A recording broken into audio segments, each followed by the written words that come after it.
Rogelio. Buenos días, muchas gracias, señor presidente. Buenos días a todos.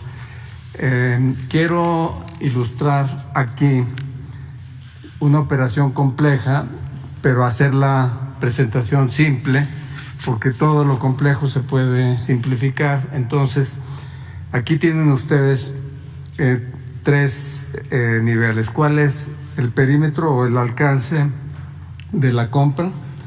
¿Cuál es el impacto para el Estado y la Comisión Federal de Electricidad? ¿Y cuál es el costo? El perímetro son 13 plantas de generación que tienen generación efectiva de 8.5 gigas, 12 son de ciclo combinado y una es eólica. Estos 8.5 gigas se suman a los 44 que tiene la Comisión Federal de Electricidad hoy de generación y nos dan 52.7 gigas de capacidad del Estado, cuando la demanda pico es de 48.1 gigas en México el día de hoy. Es decir, la compra más la capacidad que tiene la Comisión hoy nos daría la totalidad de la demanda pico. La CFE va a operar el 55% de la capacidad de generación eléctrica del país con estos 8.5 gigas más con lo que hoy genera. Mayor escala va a permitir, como en todas las empresas, aumentar la escala de la producción, aumenta las eficiencias internas y da sobre todo a la Comisión una mayor participación en un mercado de alto crecimiento que es el del nor-noreste, en donde tiene solo el 4.5% hoy, pasaría a tener una capacidad mucho mayor. El incremento en la vida promedio de las plantas a cargo del Estado en este escenario actualmente es de 8 años. Las nuevas tienen 28 años y esto nos daría una mejora en la edad promedio de la planta nacional. El costo de la compra son $5,943 millones, que equivalen a $696,000 por megawatt, lo cual representa un descuento con transacciones comparables que hemos visto que se han hecho. El costo final está sujeto a verificación por parte del Estado y verificación de lo que están hoy haciendo estas plantas y ajustes correspondientes. No es algo que estamos tomando a valor presente, sino simplemente nos están diciendo lo que hay que hacer hacia adelante. Entonces, lo que hemos firmado es un memorándum de entendimiento, lo que nos permite comenzar a verificar y a documentar. Estamos en ese proceso. A partir del 1 de enero, así es como quedó en el memorándum de entendimiento, todos los flujos de ingreso de las plantas se acumulan en favor del Estado. El vendedor recibirá una tasa de interés anual de 3.6% por esos flujos, en tanto no se cierre la compra. O sea que tenemos un incentivo para cerrar la compra con rapidez. Aquí en la segunda vemos el costo, que es el segundo punto. El costo lo aproximamos con 3 metodologías.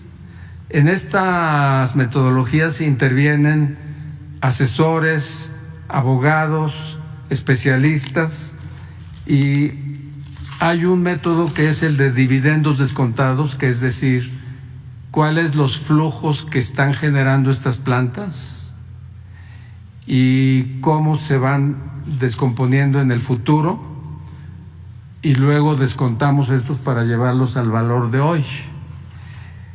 El mínimo es $689,000 por planta, por mega. El costo que estamos ahorita aproximando es de $695,000 por mega, es el que tenemos para el conjunto de plantas. En el segundo método, que son negociaciones comparables en Latinoamérica, por mega, el promedio son $700,000 por mega y estamos en 695.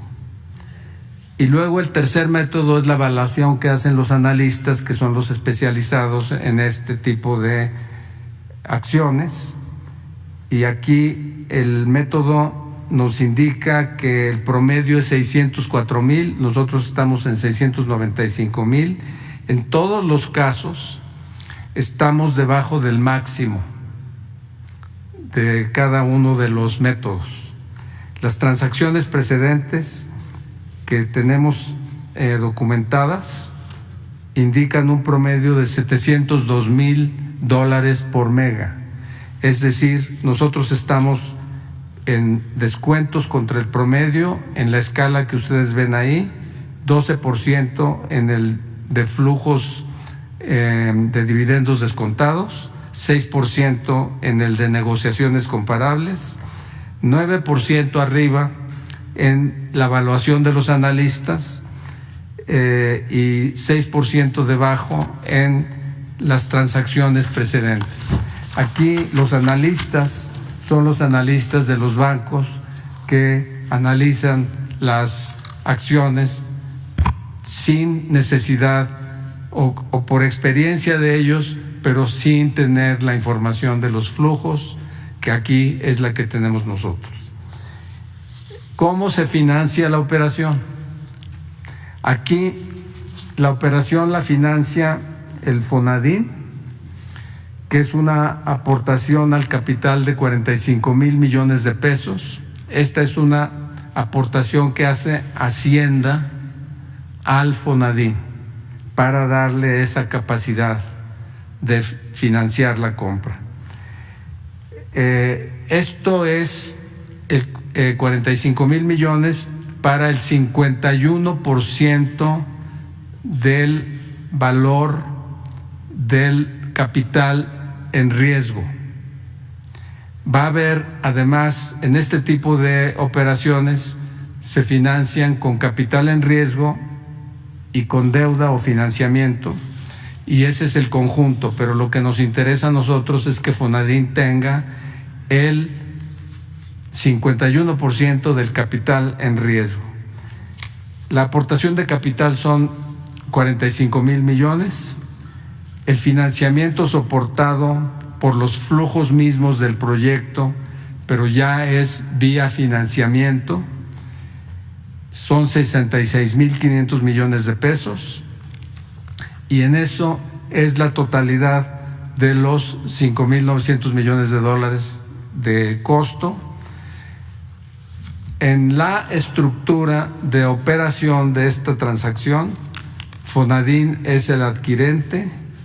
Debajo de Fonadín va a haber un vehículo especial, de propósito especial para hacer esta operación. Ese vehículo va a dar un contrato a la empresa MIP, que es el Fondo Mexicano de Infraestructura, que es una empresa especializada en administrar estos activos, pero solo como administrador. El Fonadín se asegura que tiene la mayoría del control de los activos de capital de riesgo y por lo tanto de los vehículos que se desprenden para este propósito. El financiamiento entonces está más que asegurado. Por parte nuestra es el Fonadín, 100% capital de riesgo, y el mercado está ya desde estas alturas, aún sin conocer los detalles, está ofreciéndonos el financiamiento. Todos los bancos han venido, prácticamente los bancos grandes han venido prácticamente a ofrecer financiamiento porque saben que esta es una operación bastante atractiva para ellos. Pero aún en el hecho de que se supusiera que esto es deuda, hemos insistido en que esta es una operación. Nosotros tenemos el dinero en disponibilidades, es decir, en la chequera. Sacamos dinero de la chequera nuestra, no estamos recurriendo a deuda y estamos comprando un activo que produce flujo. Entonces, ahí es en donde vemos e insistimos que el Fonadín está haciendo una operación de administración de sus propios activos, de pasar de su chequera a un activo productivo.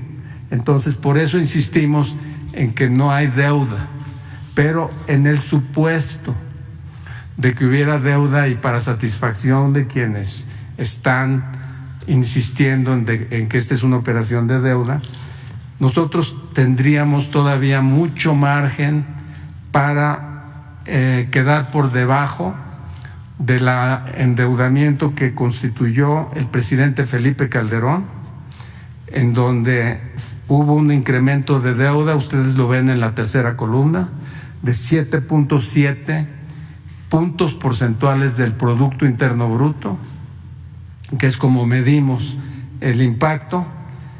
En el sexenio de Enrique Peña Nieto hubo un incremento de 8.5 puntos porcentuales de deuda contra PIB, y lo que llevamos hasta el quinto año, todo esto es hasta el quinto año, nosotros llevamos 5.0 puntos porcentuales, y esto es sobre todo por la caída del Producto Interno Bruto en el año 2020 y no necesariamente por el aumentar la toma de deuda.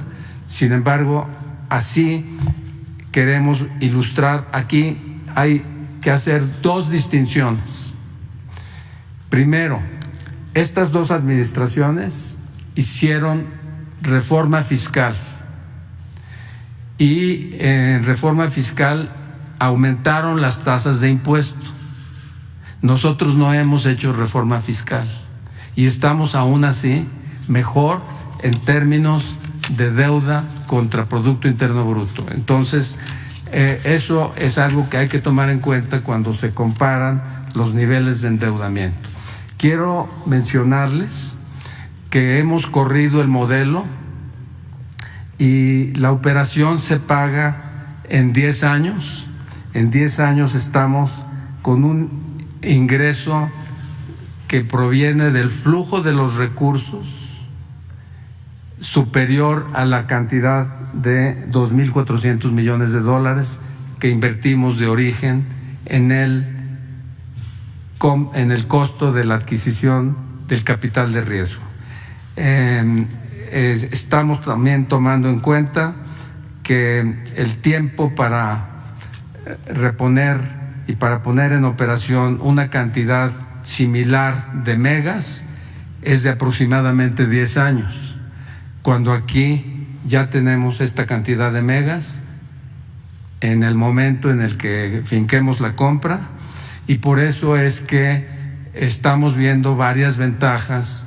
No solamente es el hecho de que disponemos de una capacidad de generación del 55.5% ahora, sino de que es un flujo interno.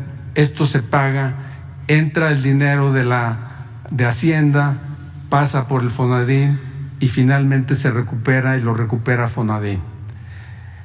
La Comisión Federal de Electricidad genera utilidades operacionales, pero al mismo tiempo genera dividendos, y eso es lo que el Fonadín está tomando en cuenta para esta adquisición como dividendos. Esa es la explicación. Si hay alguna duda o… Sí. Al final. Sí.